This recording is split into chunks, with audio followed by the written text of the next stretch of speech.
Ecco, hai parlato del campionato, tiriamo un attimo le somme. Direi che Padova ha messo giù delle buone basi, lo confermano anche i complimenti dei dirigenti che sono stati fatti proprio a fine della partita. Forse più di così non si poteva fare, però abbiamo gettato delle buone basi per il prossimo anno.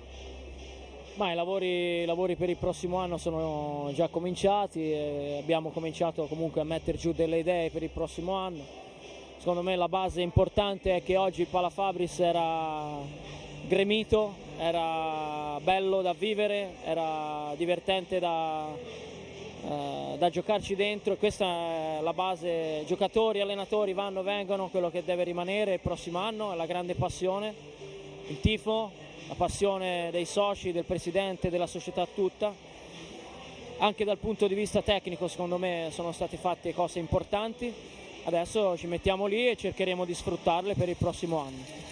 Sei sempre molto pacato, a volte fai fatica a trasmettere le emozioni, ma sei arrabbiato oggi però. Beh, io penso, no, arrabbiato sarebbe una bugia, perché io penso che i ragazzi oggi hanno dato tutto quello che potevano.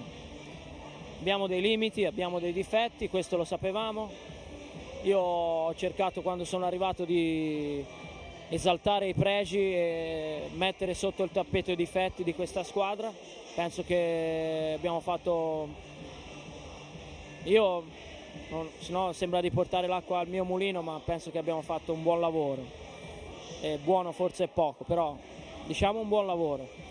E se negli ultimi giorni si è comunque parlato di lottare per andare in A1, penso che è già un bel passo avanti rispetto a quando sono arrivato, insomma. Grazie a Paolo Montagnani.